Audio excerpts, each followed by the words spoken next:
Hello and welcome to the Villa Park podcast. It is fans forum night tonight, and as always, plenty to talk about in the Aston Villa universe. I know there is a couple of weeks break, but I guess we've got Sunday's results still to reflect on. There's further Premier League games coming up this weekend featuring Liverpool, Arsenal. So are we going to be pegged back a little bit more in the race for top four or even the title? There's a few frustrations out there for a few points dropped over the last few weeks. Our team's starting to find us out a little bit. Do we need to think of different ways to play? Do some of our players need to step up a little bit more? So yeah, we'll get into that. Transfer window, are we actually going to make any signings? Are any clubs going to make any signings? Because it's been extremely quiet on the transfer window front. And I think maybe we'll talk Badgegate a little bit. Some interesting designs, and maybe people jumped the gun maybe a little bit too much the last couple of weeks. But we'll get into that, as always, your questions and comments as well. Kev, after my long-winded intro there, how are you doing? Thought you forgot about me there, Rich, for a second. I'm like, thanks for inviting me on, Richard, as always, but at least mention me within the first 2 minutes, 5 seconds.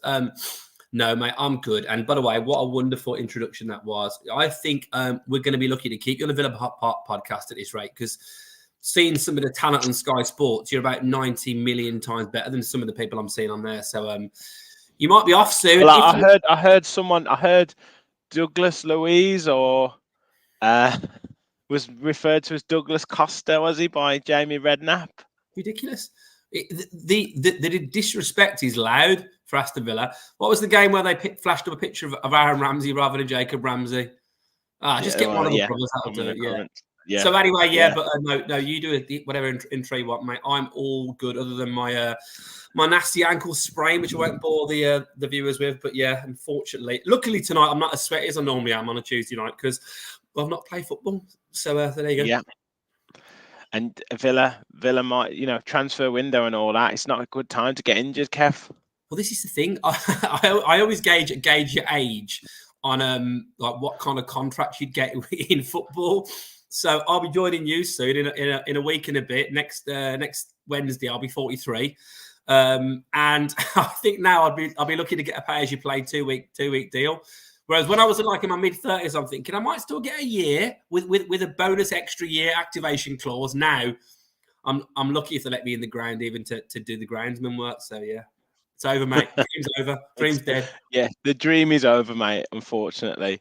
Guys, hit that like button, hit the subscribe button, help support the channel. We are motoring towards 3,500. I really think we'll do 4K in record time, and it's all thanks to your support. So keep supporting us, keep liking, keep subscribing. That is totally free. And it really does help us out. And if you do want to contribute a little bit, obviously $sign at the bottom, any super chats, any contributions. And if you want to become a member, just $1.99 a month and become an official Villa Park pod follower. Loads of comments in already. Michael's in the house. Good evening, all. Michael also says, hit the like on your way in. Alan's in the house as well. Great to have you on board. Yeah, great question on FFP, Michael. We will, of course, cover that, because that is on the top of everyone's mind at the moment, because there just hasn't been any signings lately. Gene in the house, looking forward to this. Up the Villa. Villa Mania, good evening, mate. Rachel's in the house. Alan says, not Badgegate. Come on, Alan. Get um, with the program, mate. Michelle said, "Good evening. Great to have you in, Michelle. Always commenting on our videos as well. So much appreciated." Nick, the man who is in charge of our wonderful music. Good evening, Villa fans. Great to have you in. Deontay's in the house as well. Hit the like, as Alan says. Good evening, says Mark, the man for all the thumbnails and all the background stuff again. So wonderful help. So yeah, Kev, I haven't really had your thoughts on West Ham have just lost to Bristol City. I haven't had your thoughts on Sunday's game. Obviously, I got the train back, jumped on and gave my kind of match reaction. Probably a little bit rambly, a little bit ranty, but I was a bit annoyed, a bit frustrated at the performance. And then kind of myself and Gareth got on to talking tactics today. Really good analysis from Gareth.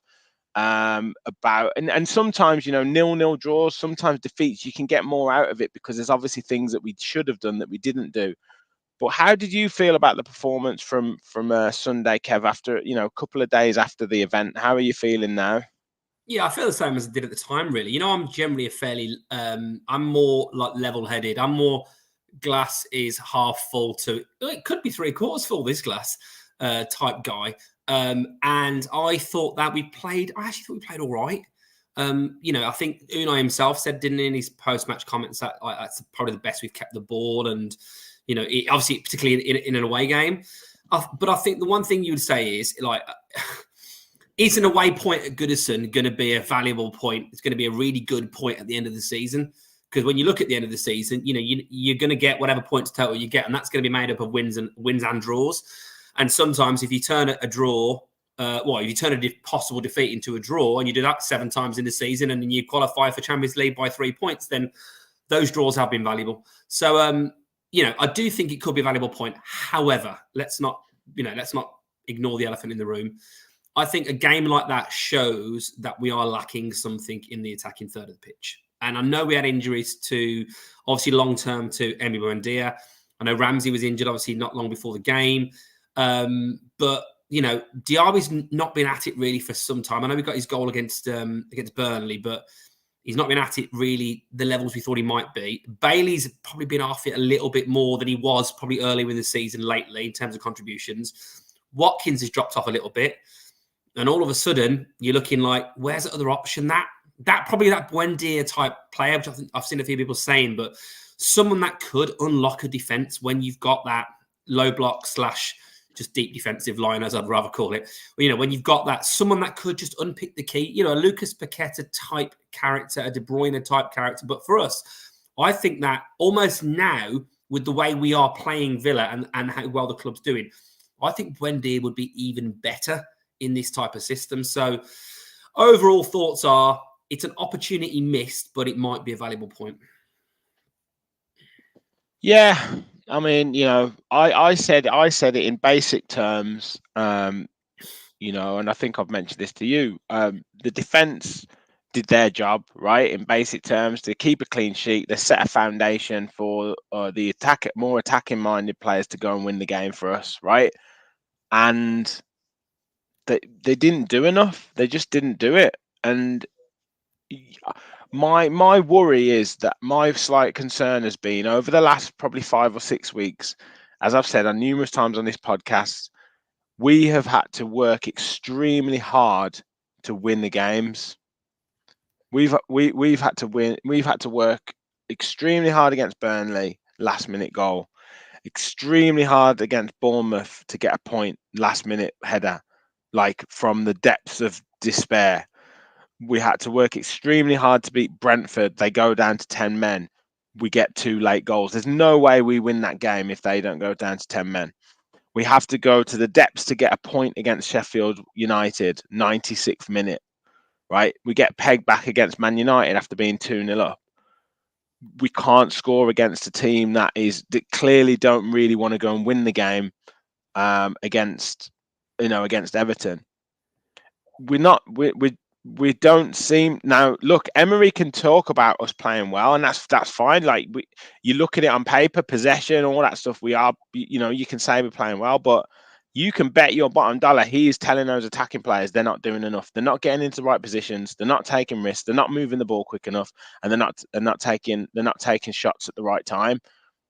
Because if they were, we'd be doing things, the same things that we were doing at the start of the season, and that's the fact of the matter. There's nothing. Ollie Watkins, like you say, is off it.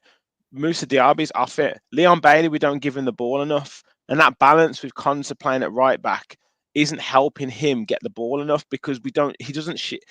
It's not Konsa's fault by any means, but he doesn't shift the ball quick enough. The players, the defensive team against Bailey and Konsa isn't going to react the same as if it was Cash and Bailey. They're just not, because they know that Konsa's not going to push forward. So those issues are going to mount up, and then it only takes one or two players to have a little off game like Louise or Kamara, and then that passing's not quite right, and all of a sudden you're struggling to break teams down. And like I say, this type of thing has been coming for a few weeks now. You either get the improvement out of the players that you've got, or you try and freshen it up by bringing other players in. And we'll talk transfers in a bit, but yeah, for me, I think it's been coming for a few weeks. It has, like, we've had to work far too hard to win football matches, and we just didn't do anywhere near enough on Sunday. We didn't move the ball quickly enough. Players weren't taking enough responsibility. We didn't turn Everton once. We never got to the byline once. We just didn't do it. Yeah, and I'll just pop up Rachel's most recent comment. There's quite a few comments, obviously, to go through shortly, but I think that was Everton's pretty much best 11, and they're better than fourth bottom. And just to add to that, I think save O'Neill starting, I know he obviously came on.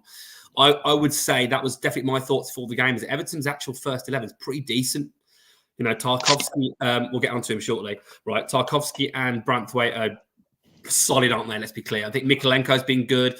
Coleman's obviously a season campaign and is no mug. You've got that midfield three of Decore, Garner, and Onana, who are, really. They're all right, yeah. They're physical. They're quite quick over the ground, but we in that midfield, we should have 4 players against their 3. So we should be having the overload in that midfield 3. We didn't move the ball quickly enough. We just didn't. That's the fact. Yeah, and it's back to that point around bravery as well sometimes, isn't it? In terms of, getting on the half turn, playing someone in, breaking the lines at the right kind of time. Rich, it's quite simple, isn't it? Really, like when you've not been shopping for a bit and the fridge is a bit threadbare, then you're not making the kind of dinners that you want to make. Good analogy. Yeah. You might have to set up a half-eaten tin of beans and well, you know what I mean. I'm like, yeah. I don't normally do a spag bowl with potatoes. I haven't got everything I need for a shepherd's pie, but we'll see what happens. Like if I put that with that, do you know what I had for emergency tin of spam in the cupboard? I'll give you a perfect example, right? Yesterday for breakfast, right? Because I'm trying to eat a bit more, going to the gym and all that. I know you can tell, right? I had a leftover bit of lasagna with 2 eggs for breakfast. Do you know why? Because I didn't have any of the food. I've not been shopping. Now, Aston Villa. Let's talk about this. Let's try and get back to the topic of the conversation.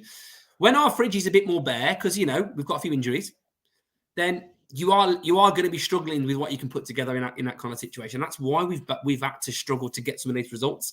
And despite all of that, let's be clear, we've not gone on crazy losing runs like a lot of other teams have. Arsenal lost back still, I said to you, we're still picking up points. 4 in a row. Spurs, Arsenal lost 2 in a row. But it does feel like now, let's be clear, it feels like the kind of that really positive bubble has burst a little bit. That's not a little bit stagnant. It's a little bit stagnant. It's a tiny bit, and like you phrased it the other week, right? If you beat Sheffield United, you beat Everton, but you lose to Man City and you lose to Arsenal, you probably say, okay, I expect that, right? But the fact is, we beat those 2 teams, and you think, right, go into Sheffield United, go into Everton, and you should be beating them. And football isn't played like that. I get it, right? But I'm not necessarily, like, in my frustration, I'm not talking about like, who you should be beating and who you shouldn't be beating. I'm looking at the fact that the players on the pitch aren't necessarily doing what they were doing previously, and that's up to them. They've got to take the responsibility for that. That's not, it is what it like. sugarcoat it and say, oh well, yeah, but they were playing well before and they'll get it back. Like, get it back, do it. Like, that's your job. Like, there's nothing else to it. I tell you what, you know what I mean? Ollie Watkins start scoring goals again. Like, Diaby start running at players. Bailey start demanding the ball. McGinn stop hiding in midfield. If you want to win the league, do it. Well, that's the thing that I will say. Like, you know, I'm trying to be level-headed about it, and we're still amongst it. But you know, if you're going to look at opportunities missed, you can't win every game.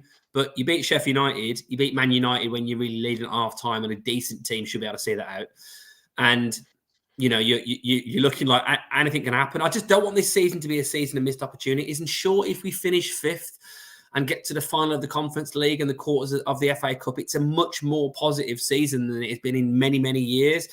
But I look at this league and I just think, other than, I'm not even that bothered about Liverpool. I think Liverpool are decent, but they've got key players out this month.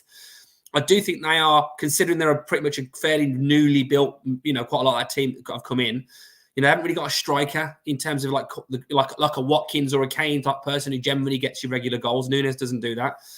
Clearly, Liverpool, I think, are better than us, right? But I don't think they are insurmountable for us this season. You know, if we play to the best of our abilities, Man City, I think, will win the league, and I think they'll win the league by a margin, to be honest. But God, if we miss out, I mean, don't get me wrong. I thought we were playing above ourselves at times in that run where we were just unbelievable, right? And there is a certain amount of leveling off there, right? But even to the extent of that leveling off, I just look at it from a player's perspective. They will be extremely disappointed that they haven't beaten Everton. So as supporters, we can't just be like, oh well, it's fine, you know. Like, you can't. We'll constantly be like nearly men all the time. Like, you've got to hold the players to a higher standard, and that's how it works. You know, they've got us to this point. That's a positive. That's a positive that they've got us to this point. So when they fall below that point, you've got to say, like, that's not good enough. Well, another way. Sorry, go on. I was going to say, another way to look at it as well. I know Everton are in a false position, but you look at the bottom 6 of the Premier League, right? So Sheffield United bottom. Well, we only got a point just in the last minute against them. Burnley, fine, we beat home and away. Luton, we beat. No. Oh, yeah, we did. Yeah, so we beat them home and away, Yeah. Everton, obviously, we got a draw against. Brentford, we got a draw against the last minute. And Nottingham Forest beat us. So actually, if you think you want to win the league, like our record, you know, we've probably got a better record against, you know, your higher up teams, your Spurs, your Brightons, your West Hams, which is positive. But we may well rue some of those results we've got against some of those lower teams. As I can see in the comments, you know, it is a dip. We have got key injuries, and there's lots of people justifying it, but I'm not buying it. I'm not buying it. I'm not buying the justification. Like, fair enough. How Torres comes in, we do better, but that doesn't mean that Longley can hold on to the ball for 20 minutes instead of passing it. Doesn't mean that Diego Carlos can fart about with it across the back. It doesn't mean that John McGinn has to hide. Doesn't mean that Douglas Luiz can't like pass a ball 5 yards. Doesn't mean that Ollie Watkins can't run behind his defender, behind the defenders and take a shot. It doesn't mean any of that. Yeah, it's I'm not buying it.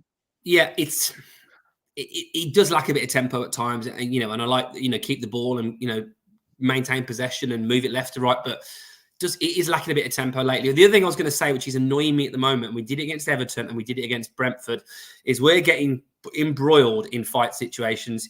You're always going to say to your mate outside a nightclub at 2 o'clock in the morning on stag do, get away from this situation. It's not going to benefit you. You're going to spend a night in the cells or get yourself knocked out. And I'm looking at Aston Villa, who are a better team than Brentford and a better team than Everton, and getting sucked into what they're trying to do. We should be keeping well clear of that, not getting yellow cards, letting them do what they've got to do. We've also got to be a bit more savvy. Diaby, we should have got a penalty for Diaby. Both of those tackles were penalties. The first one, if he goes down, is a penalty. Oh, no, he didn't go down. The second one, the follow-through. It's horrible, that. It's horrible. I mean, let's look, us getting caught up in the game plan of the feistiness. You know, and let's be clear, the Brentford example I used, we lost Kamara for 3 games, which certainly cost us points, I feel, against Sheffield United and Man United. But maybe we've got to be a bit more box clever. I know Duran obviously won a penalty, didn't he, by being a bit more clever recently. But Diaby, he clips him. He's got to go down. I mean, I would have thought someone who's a French international has been coached enough to, when you get contact, to go down. But the second tackle, goodness me. I mean, that is a career-ending tackle. The follow-through is so... I mean, it's literally... You've seen the screenshots probably of the Ben Mee one, his old Burnley teammate. Yeah, it's like a carbon copy. How is that not the threshold of dangerous play to a point of... I think you could be arguing red card and you could be arguing send off in this current era of football. Now, I want to make that point clear. If it was 1987, we'd all be going fantastic tackle, but it's not. It's 2024 when we see some unbelievably soft penalties given. That was more than soft. That was that. I mean, I was amazed Diaby's not out for a season. The follow through was something. Wesley's career got ended by a tackle like that. Basically, he can't even get in the Stoke team, the Championship. So, you know, if we're a bit savvier and go down, if the refs maybe, I don't want to talk about refs too much, but maybe that's given. If we don't get embroiled in all the kind of the feistiness of the game, we've got to be a bit more level-headed there, and a bit calmer, and use what our assets are. We've got pace up front, we've got ability midfield. Just a bit safe, wasn't it? Yeah. A few comments, and then I'll I'll get onto a couple of things, and we'll move on. And I want to be a bit more positive. So what have we got? Everton. Rachel said Everton played well and we didn't play well. We can get better. It's a positive and where we need to improve. British Mick in the chat says we are victims of our own success. This heightened expectation comes from Unai's premature ascendancy to top four. His tactics have taken us to top four, not the personnel, and it's noticeable due to this, in Mike's opinion. Fair point. Michael said, understand the frustration from Sunday. But I would add that those sort of games we would have lost, but our issue is in belief that we are top four. We need a little bit more arrogance, similar to that savviness that you said. Alan said Villa played into Everton's game plan. I'll come back to Rachel's comment there. British Mick said, I'm not excited. We are top four presently and doubt we'll actually finish higher than fourth. I'm excited because it's clear in 2 seasons we'll be serious contenders. Sarko said it's called a dip. We have several injuries to key players. So also says we've overachieved and now we are leveling off a little bit with key injuries to our squad. Ahmed said just haven't got enough money to add some extra firepower. Simon said we've been so good this season that a 0-0 draw is a terrible result. Everton are going to give quite a few teams a toughie. Villamania said, I thought he made a mistake taking off Diaby and Bailey at the same time. It didn't make sense to him.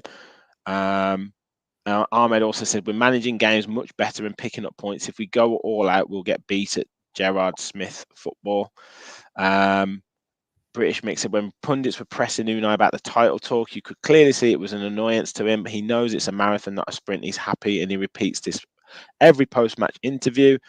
And Hot Take said, I sort of agree with everyone, but ultimately, this is what being a legend at a club is made of. I feel Rich is fire, and they should too. And Sarko said, we've been winning loads of games in the last 12 months on incredibly fine margins. We are still performing very well and controlling games in a way we never have. It's very positive. Rub said, I agree. The rhythm, the speed, the drive are lacking. It's been a few games. We need the winning mentality we had versus City and Arsenal. And Rachel to finish said, we aren't perfect and we will make mistakes. It's part of our progression. We have to have the issues to learn, understand, and overcome. And we have overcome many issues, that winning from when behind, the kind of, managing games.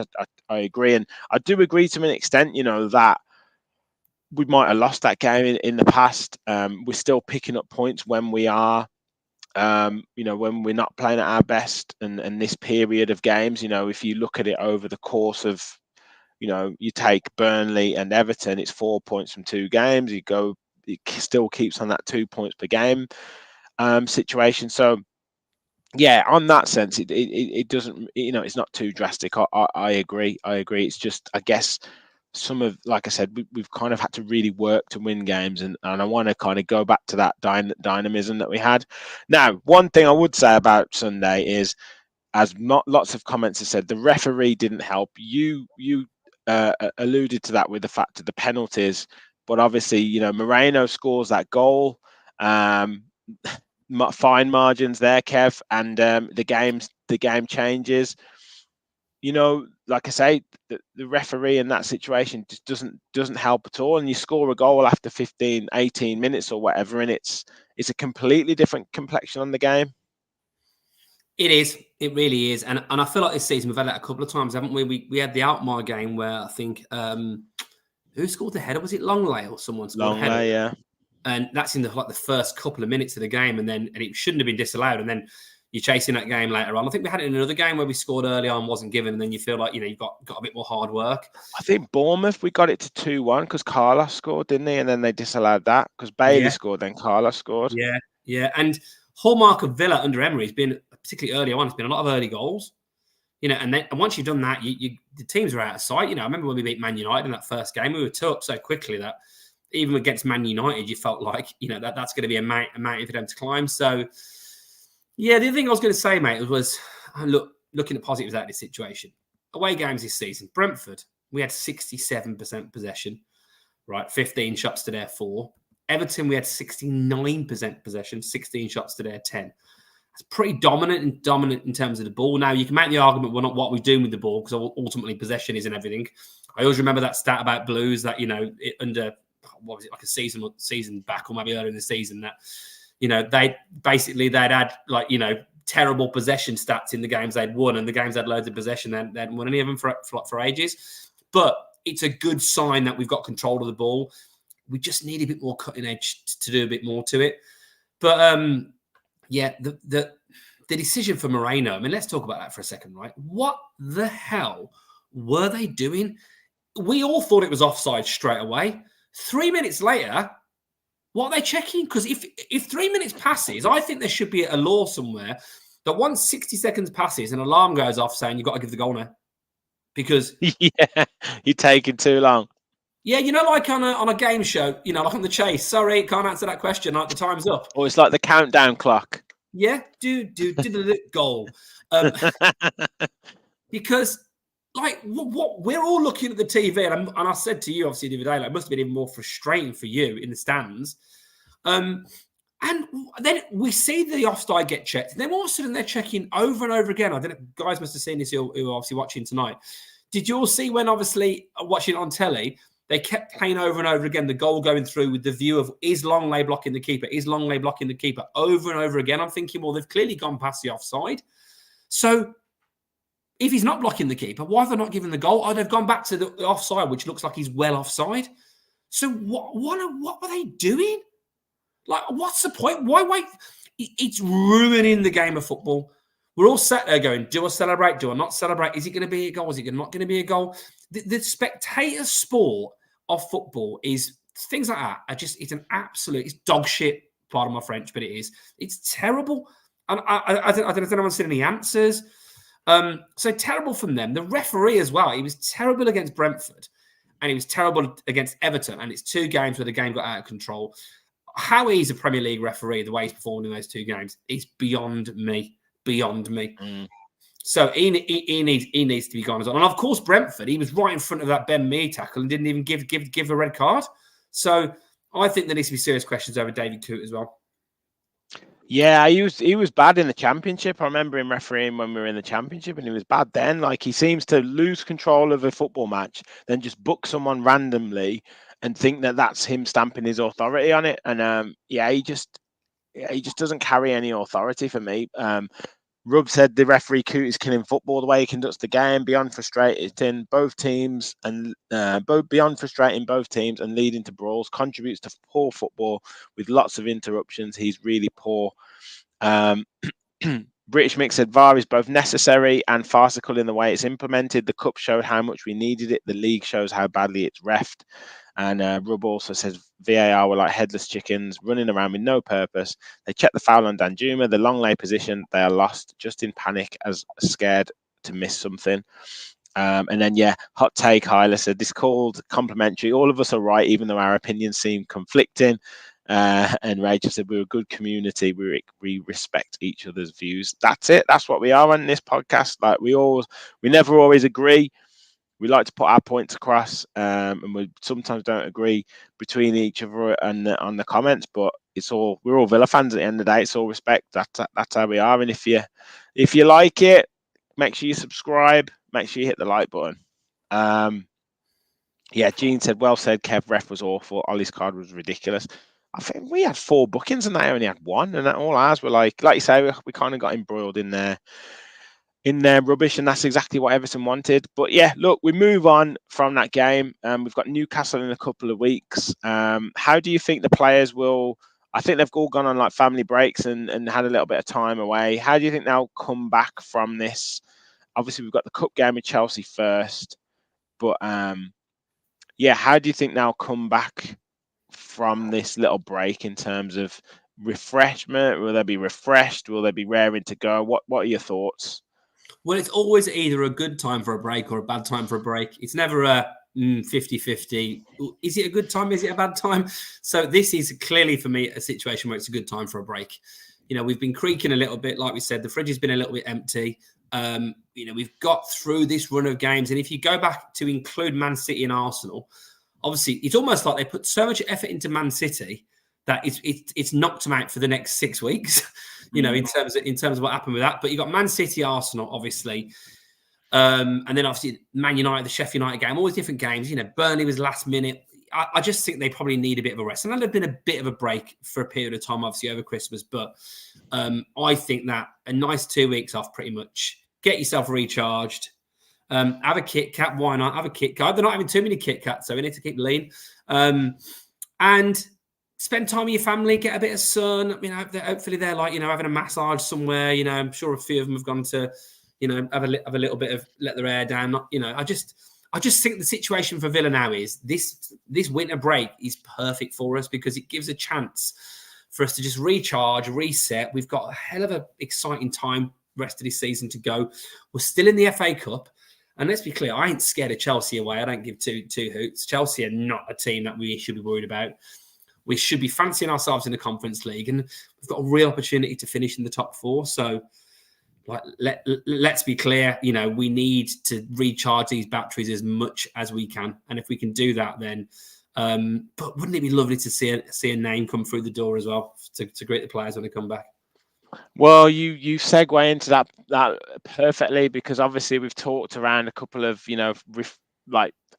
I guess players to refresh that attacking lineup or reinforcements. We're talking kind of FFP and profit and sustainability and stuff like that. What do you see with Villa in terms of transfers? Emery's been quite cryptic, saying it could be one in, one out, but every club is kind of doing that. And I'll get your thoughts on every club in a bit, just more specifically about Villa. But yeah, it doesn't look like this 2, 3, 4 signings is going to be made. What do you think is going to happen in this kind of 2-week break before the transfer window closes? Mate, I really am thinking the more that time's gone on, that potentially nothing's going to happen. And I think even if potentially nothing happens, if Tielemans is back, Torres is back, Ramsey's back pretty soon, maybe see Buendia in February, I think you could argue it might be enough, but it's more of a might in terms of do I have enough fuel to get home kind of situation. It's a bit worrying. Opportunity for me should be there to bring someone in. But look, there's been some FFP talk obviously lately. Everton, Forest. You've obviously got the ongoing stuff with Man City, and maybe we're close to it. Look, the other elephant in the room in this situation is, and I think Mike's question early on kind of touched on this. I don't know if you want to segue into that as well about the naming, the naming the stadium and stuff. Yeah, but. I think fans need to kind of, without being rude, but kind of get with the program a little bit on this. Because let's be clear, right? If Margot Robbie wants to go out with me, but she says she needs to change her name to Hordak from He-Man, I'm taking it. I'll call her whatever she wants. Obviously, we've got sentiment for the club. The badge, we all want to cast out Villa Park. I'm telling you now, right? I love Villa Park. I don't want to move in Villa Park. If Villa built a stadium next to the HS2 depot in Birmingham City Centre, but it meant we made absolutely tons of cash from the naming rights for it, or whatever. We changed the name of Villa Park to Villa Park, or the badge is a pink leopard or pink crocodile, whatever. I don't care. I want us to keep tradition and not be a laughing stock. But if it means we don't make enough money as a club to start to compete at this level, the FFP stats are there for everyone to see. The Adidas deal will certainly help. The global profile of the club, which they want to do. There's obviously been recent talk from Chris Heck about filming the season to potentially be able to sell it to an Amazon Prime or Netflix, which is a brilliant idea. I think Heck's come out and said some good things lately. But we've got to increase the revenues. If you don't increase the revenues, ticket sales, shirt sales, sponsorship, all of that kind of stuff, Champions League, you ain't going to get anywhere. And who gives two hoots if we have to say welcome to the Kazoo Villa Park Arena? Because we're all going to call it Villa Park anyway. So who cares?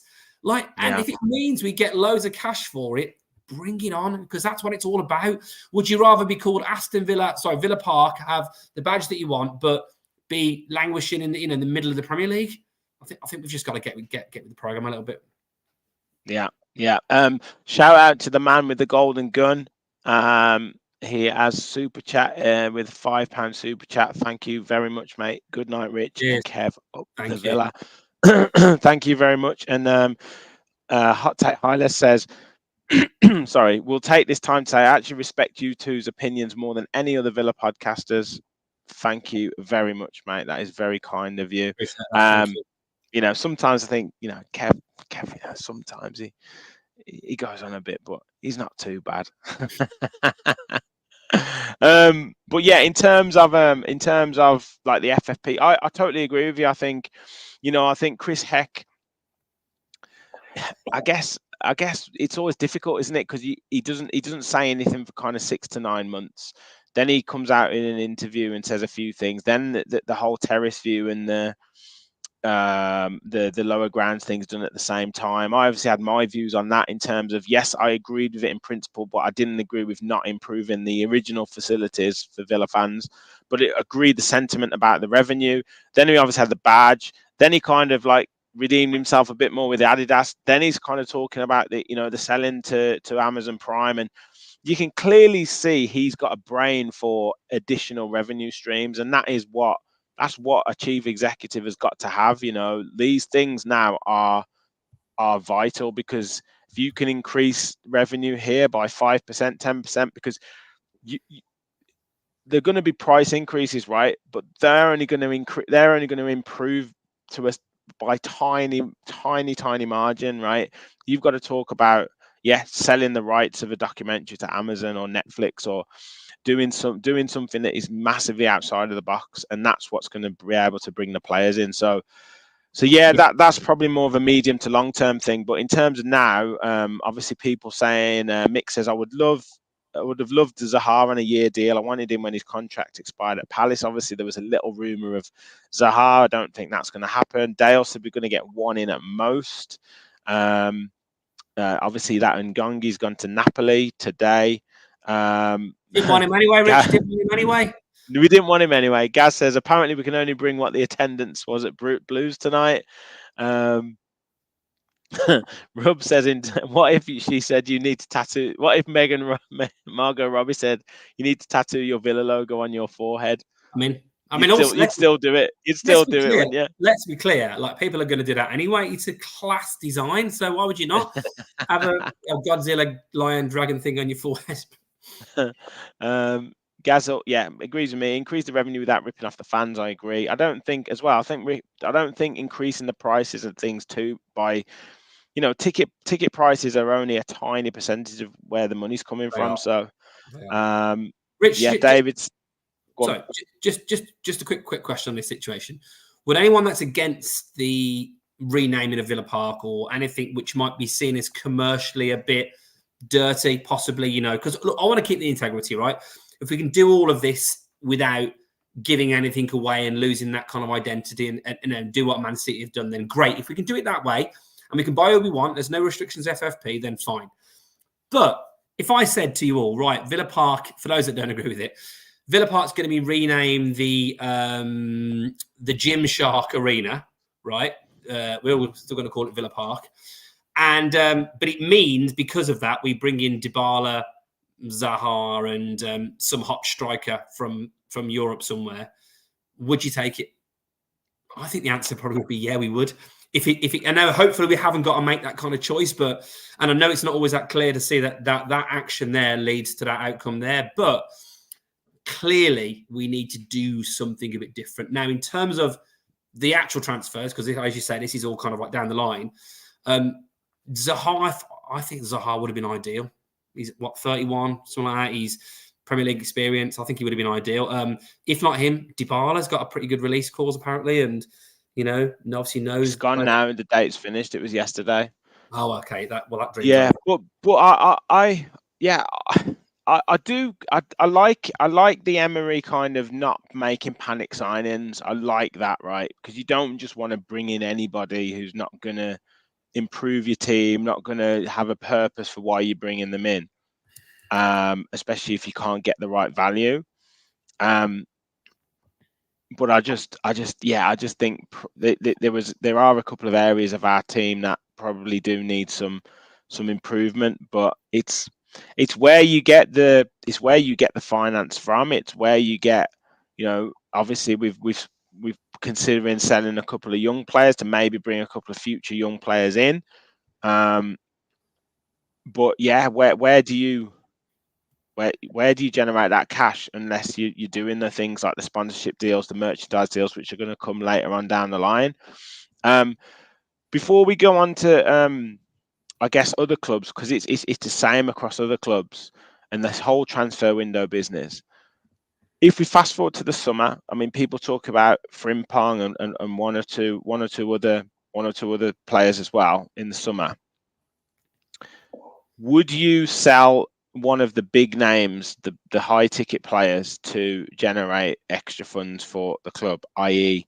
a Kamara for pure profit, a Douglas Luiz for whatever his release clause, if he's got one, is, an Emi Martinez? I mean, and that Hermoso is meant to be coming in the summer. Would you sell one of the high ticket players, to kind of generate additional funds for players? With the rules as they currently are, then with a heavy heart, I would 100% do that. If you sold one of those players for 100 odd million ish, and it meant you could bring in 3 players that would make you better, then I think you've got to do that. I think you've only got to look at. I know West Ham fans won't feel it tonight because obviously they've been beaten away at Bristol City in the FA Cup, and Ben Rama got himself sent off. But I think they've won like 10 of the last 17 games. They're sitting 6th in the league. I know they won the Conference League with Declan Rice, but can you say that the players they've brought in haven't added to that team? Well, they clearly have. And there's a lot of situations. Liverpool did it with Coutinho, didn't they? They sold Coutinho for a heck of a lot of money, and they really rebuilt that team. There was Alisson, there was Van Dijk, there was obviously other players that came in. So I think I love the Chris Heck, the bullshiness of that. Want to buy one of our big players? We'll buy one of your big players. Have a bit of that. Like, I love that. And if I know, but that always comes before. Well, we've had to take this business decision to give Unai Emery the funds to improve this team. Like, when they talk big, something like that's going to happen in the summer. You just know it. Yeah. And I'd like to think as well, like, I think Luiz is an absolute baller, but if you got 100 million for him, for example, then you probably could bring someone. And I think Watkins is a bit less replaceable, really, out of the ones we've mentioned. I think there's some fine goalkeepers out there. Now, the level of obviously Martinez, Edison, Alisson is not easy to find, but I'm sure if you had 70, 80 million for Martinez, oh God, I love Martinez. He's everything about him, he's just, all he does. I think he's an absolute quality keeper. I think he's been absolutely brilliant lately for us all. Like, his form's unbelievable at the moment, really. That save at the weekend obviously was fantastic. That reminiscent of the one against Kolo Muani in the World Cup final. Yeah, he loves that type of save, doesn't he? He does really make himself big and kind of gets down quick to whatever direction the shot is. So yeah, it'd be a heavy heart, wouldn't it?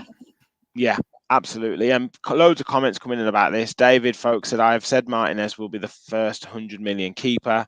Gaz said it's up to Unai Emery and what his team behind him can do. Alan said, hell no to not Martinez. Who is better than Martinez? Hot Take Hyler says, Martinez for me is unsellable for now. Massive character who has to be there if we're going to be top 5. And Little John's in the house said, I may be in the minority, but I support Villa and have for 47 years because 1, family, 2, the name, 3, the colours, 4, the tradition and history, and 5, Villa Park. I don't like the thought of glory fans. They're going to come if we finish Champions League. There's going to be more and more. Gaz says, but you shouldn't tell teams you might need to sell like Newcastle have. Yeah, you are kind of painting a bad picture, and you kind of making yourself underselling yourself. Would they take a massive money bid? Villa Forever podcast, Chad in the chat as well. Great to have you on board, mate. We need to be a sustainable football club, especially balancing the books. Yeah. And everyone get over to Chad's podcast as well and subscribe there. He does a great job. Mick says, not a popular opinion, no doubt, but when the team becomes more technical, I would not be surprised to see McGinn making weight, and I love him, by the way.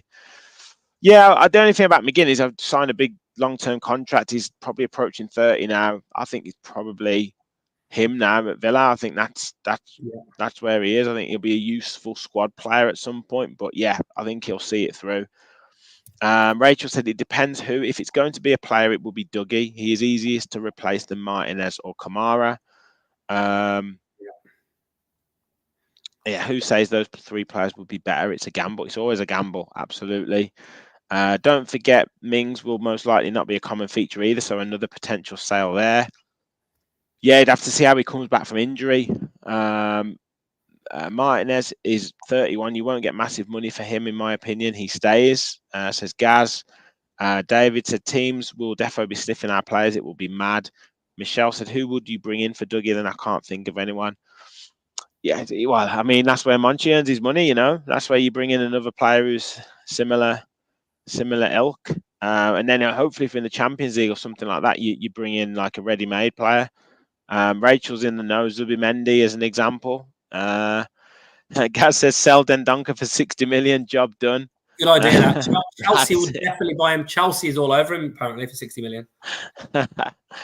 Guys, we have 75 in the chat, which is fantastic. If you haven't already, smash that like button, and if you're new to the channel, hit the subscribe button. We are pushing on the way to 4K, so please do help support the channel.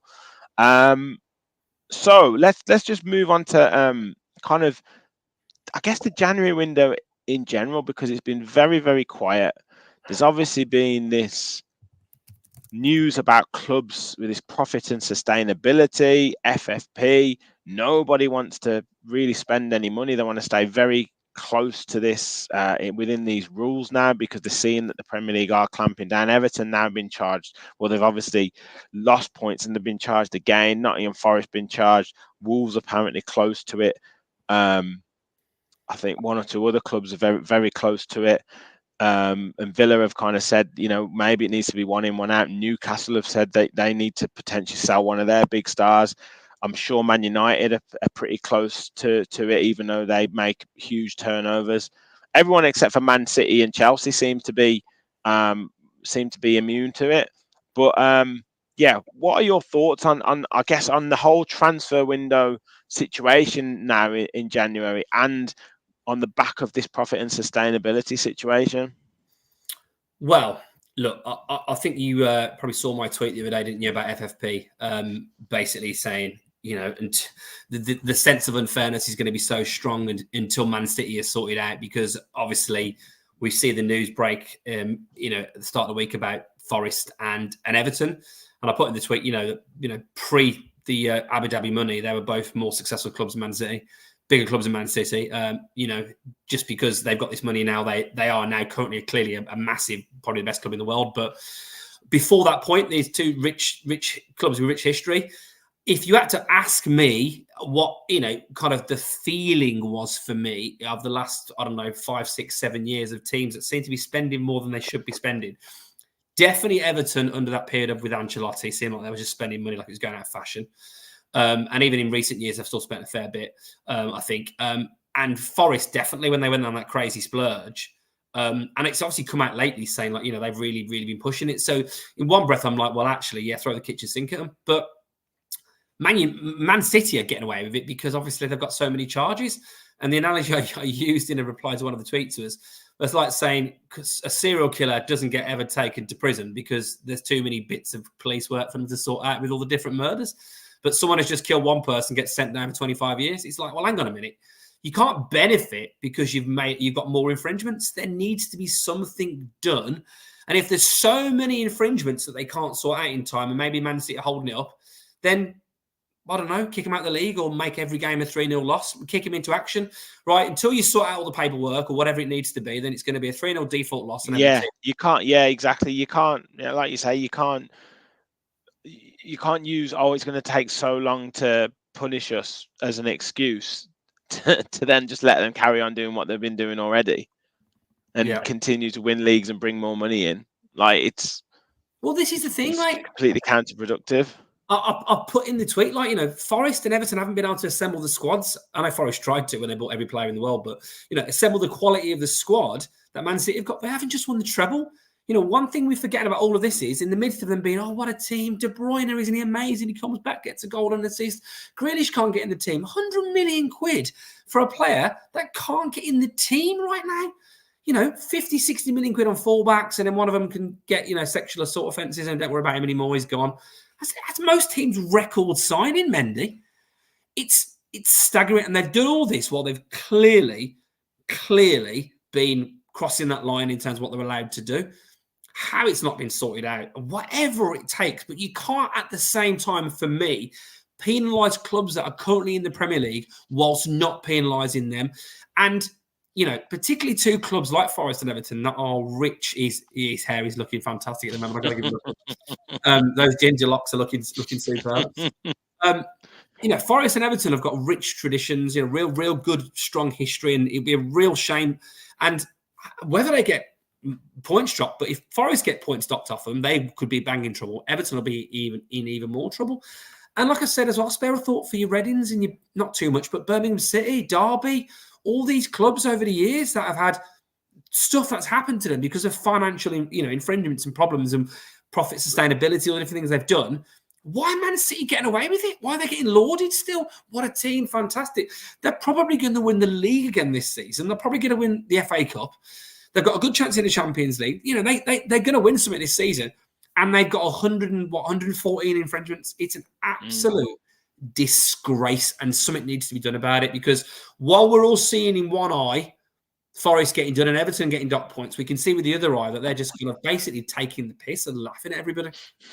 Yeah, I don't know if they will get dock points as such. I know it's just a charge at the moment and they're working through it, but yeah, it does seem like they can be really quick to throw the book at these clubs, and all of a sudden the Man Cities and probably happen to Chelsea, they'll take ages, and obviously they can afford the richest lawyers that you can and all that, and they'll take it through the red tape and they'll keep continuing to take it for longer. Now, my point was going to be, and this is exactly what the man with the golden gun said, is he said, I'm convinced now that FFP is a gatekeeping construct to keep the elite clubs at the top with no hope of anyone breaking the monopoly. Now, maybe it was both FFP and the profit and sustainability was brought in to safeguard clubs, stop them from kind of going out of business, spending too much money and all that kind of stuff. But inevitably it turns into a situation that ends up benefiting the top 6 clubs or the big 6 clubs, and becomes I guess a closed shop, because as soon as anyone threatens to get into that kind of top echelons, there'll be situations where they can't then maintain that push.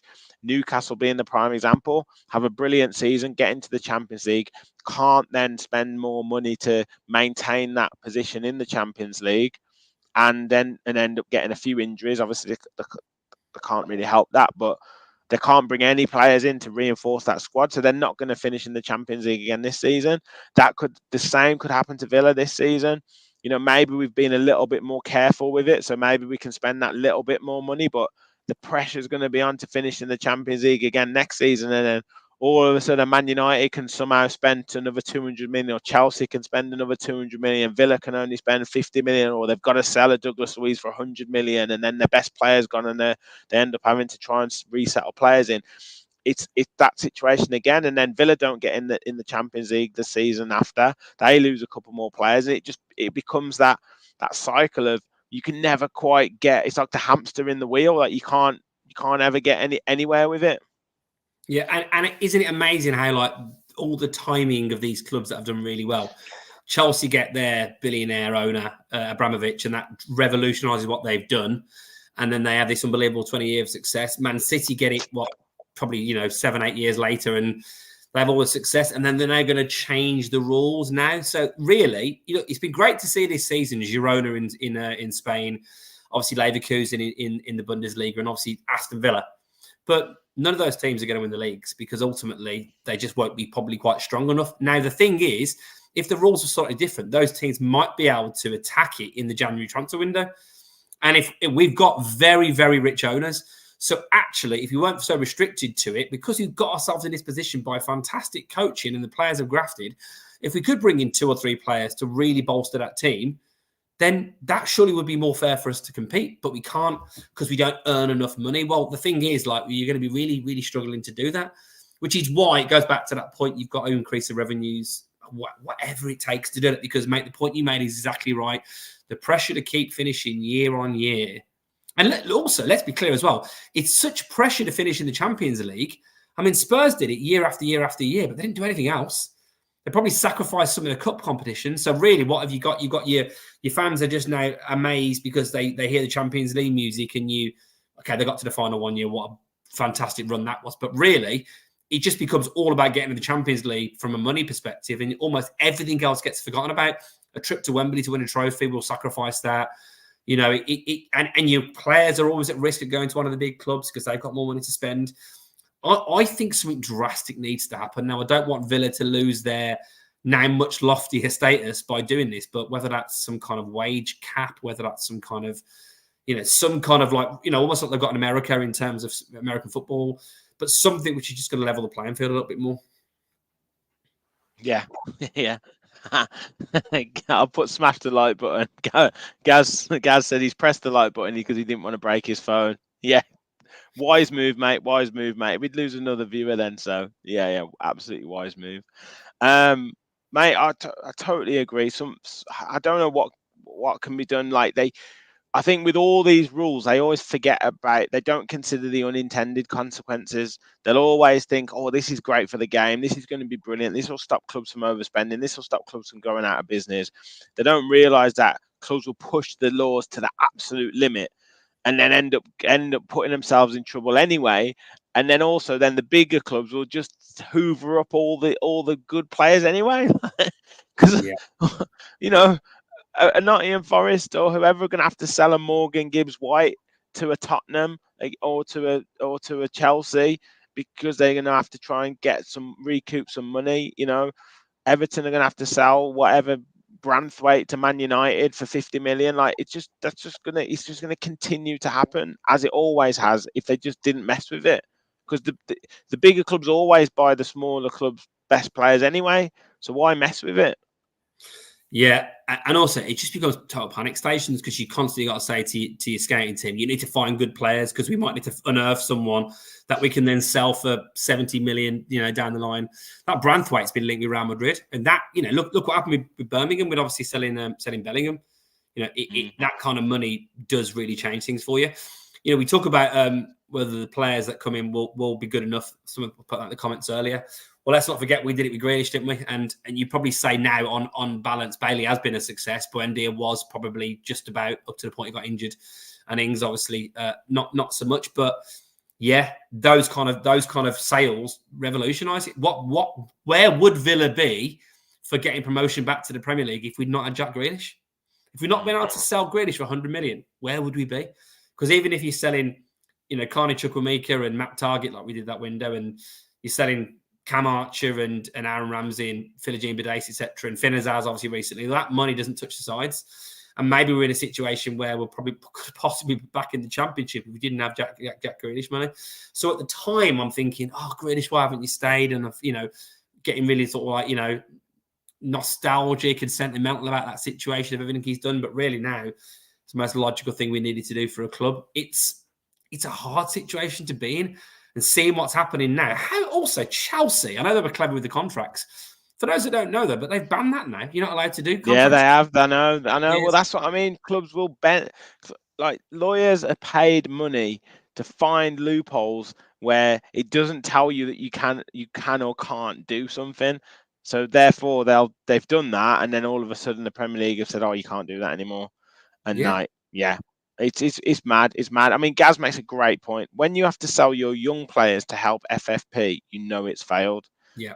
Yeah. FFP was brought in to no, what was it called? I don't think it was FFP. It was something else. Oh, the PPP program. I can't remember. I can't remember what it stands for, but that was meant to be where a lower league club would sell one of their young players. It would go to a tribunal, and there'd have to be like a fee paid for that to that kind of lower league club by the by the kind of better club. You know, that's it would kind of stop poaching of players from academies and stuff. So fees had to change hands, but it hasn't helped in any way because it's just made it more cutthroat. It's made that industry more cutthroat. So this FFP thing with the young players is right. Okay, well, what we can do is leverage more debt against selling these young players, and that just means we can buy a better player or a different player to service that. And Villa are kind of utilizing it now for, like, I guess, younger players from abroad that are probably going to cost 6 or 7 million, and they're selling players like homegrown players for 2.5 million because they can leverage like spread the debt across 4 years instead of just keeping that young player on their books. Yeah, it's a good point by guys he made before. You know, that it says it all, doesn't it? If you've got to sell your young players to survive, then you know it. Really, back in the day, you'd be keeping an Aaron Ramsey and a Cameron Archer in the squad to sit up progress. You know, who's to say what difference one of those coming off the bench, particularly Cam Archer or Philogene Bidace, when you're looking for a goal, might have made. Maybe they're not quite good enough, all this kind of stuff. But really, like, they're your best talent, and you've got to sell them to try and keep it going. It also means that that there's also such a risk when you bring players in. I mean, think about it now. The decision to say we've got one squad space left. Is it Nicolo Zaniolo? Oh, I don't know. Someone might be available in January. Oh, but it's August now. We've got to make a decision because we might need him. Oh, right. Let's roll the dice on Zaniolo. It's got to work out, because if it doesn't work out, that's us done. Decision now, do we let Zaniolo go? Does someone want to take him? Can we cancel the loan to bring someone else in? It's so difficult. Well, obviously, we've let Ben Cressini go out on loan. Finn Azaz has been sold. So maybe if you get a couple more out, maybe they've got people lined up. But something's got to give somewhere, isn't it? It's all about profit and sustainability, but yet the whole thing is unsustainable. Yeah. Great point. Got someone called Stu MC in the house talking about Monchi, saying I think he's a Sevilla fan. I put up the wrong message, but saying that I think he's saying Monchi is embarrassing the EPL. He was brilliant at Sevilla, and now he's sorely missed with Victor Orta having them skirt in the drops. Yeah, Sevilla are doing terribly at the moment, so maybe some patience in Monchi is needed, and he will bring the star players in. So that's good. That's probably good to know. Yeah. I guess just a few quick ones, guys. I know there's talk. There's David in the chat has talked about, would we take Jack back? I think we've done that on about three separate fans forums. So I can't do that question again. So yeah, no more. That maybe that is the only question that is banned. Would we take Jack Grealish back? Maybe that is the only one that's banned. But wanted to talk a little bit about the badge. Not that I'm hugely bothered about badges and stuff. I think I've made my feelings clear on it. But we saw a couple of, I guess, full pictures of the alleged badge. A far cry from what that kind of picture that was trademarked looks like now. Yeah. To me, I think it looks very nice. I think it's obviously linked to this 150 years, you know, with I guess a traditional oldie style lion, the writing, old-fashioned writing, the shield. So I think it's more in line with this 150 years celebration. But yeah, I think, you know, I think maybe a few people need to maybe not jump the gun quite as much. I'm not saying that trademark didn't look bad. But, like, you know, if you understand kind of trademarks and stuff, maybe it doesn't need to be the official picture. It just needs to be an identikit or a very basic design. And now we're seeing like what it actually, if that is the actual proper design, what it looks like. But it certainly looks a lot better than the trademark version. Yeah, I mean, obviously it's very, very subjective, isn't it? Because to get a design that everybody likes Of course, of course. is going to Yeah. be very difficult. I mean, I don't think it's as good as the two I did, particularly the first one, but Oh, sorry, Matt. I've got rid of that picture. I'm really sorry. I should have brought it back up, never but I've mind, got mate. rid of it. It's fine. You can get it on my Twitter. If you don't follow me, get me on Twitter. Yeah, but yeah, I mean, I think that lion on that one there is slightly better, less fun than my one. But no, look, I think it looks really good. I don't think that I think majority of Villa fans will like it. I think it looks smart. I think it looked great on a swanky Adidas kit as well.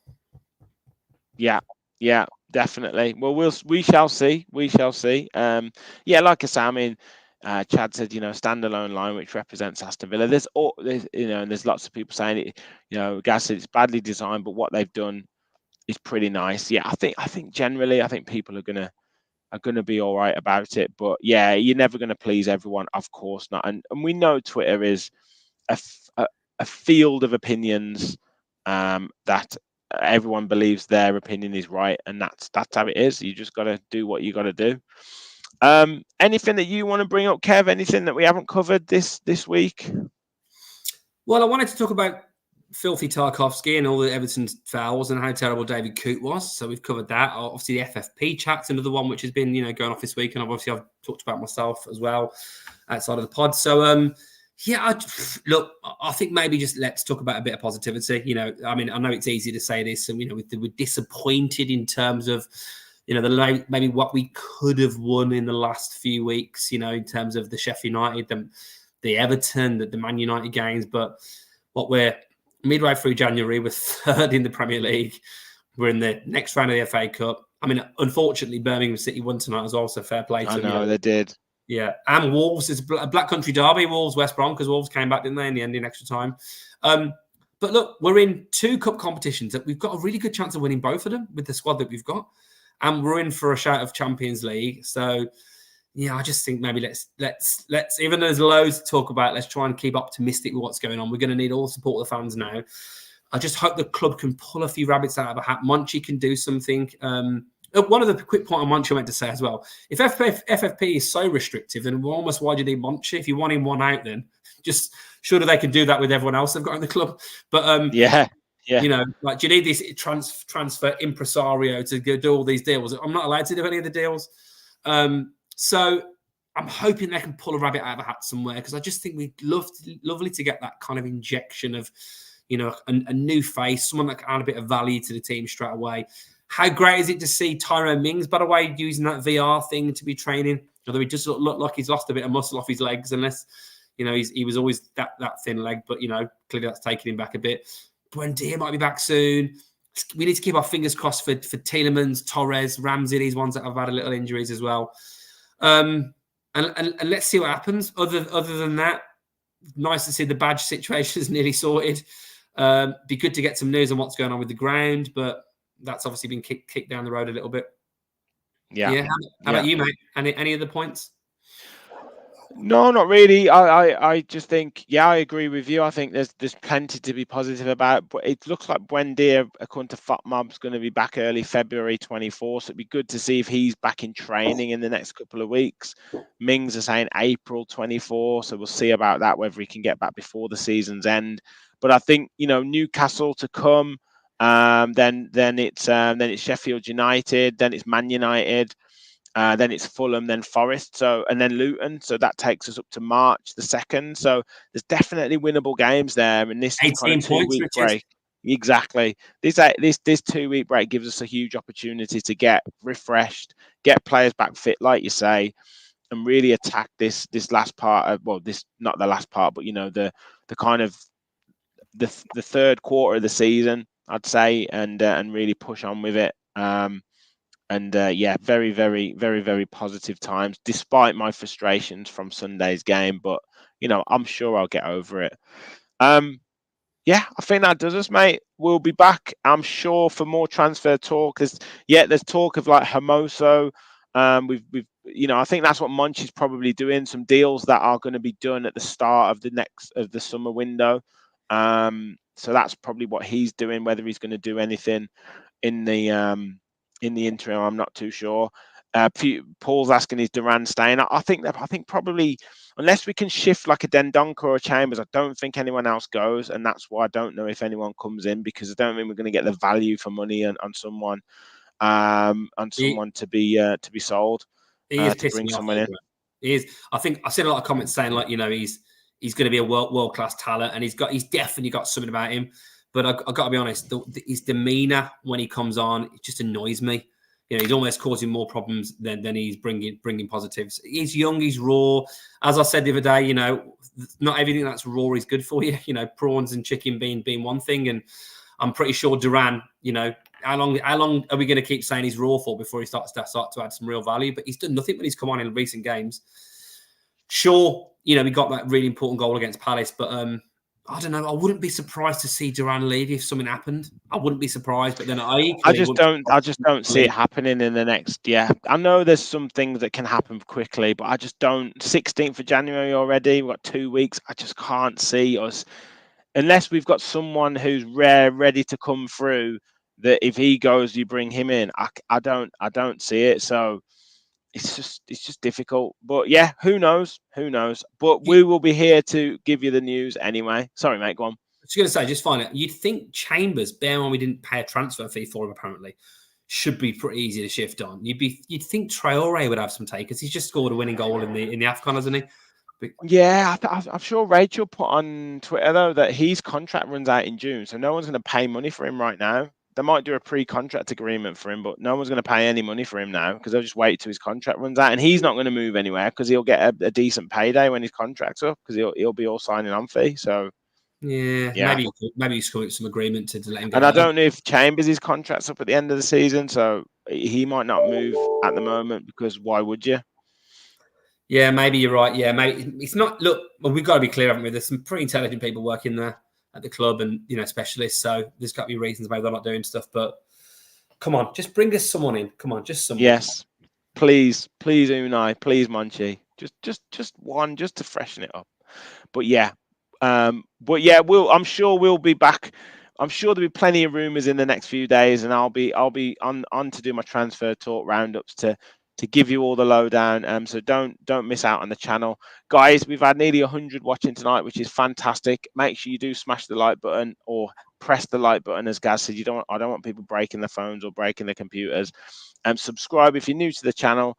Kev, thank you very much for jumping on the fans forum. Thank all you guys in the comments for your chat. It's really great answering your questions, getting all your comments in. As I say, fans forum is your show. We just give a few subjects and just crack on. So it's really good fun. We'll be back with more fans forum next week. We'll be back with transfer talk shows, obviously match preview for Chelsea next week. But yeah, plenty more shows to come. So make sure you like and subscribe. Thank you all for watching. And as always, remember, we all follow the Villa. Thanks, everyone.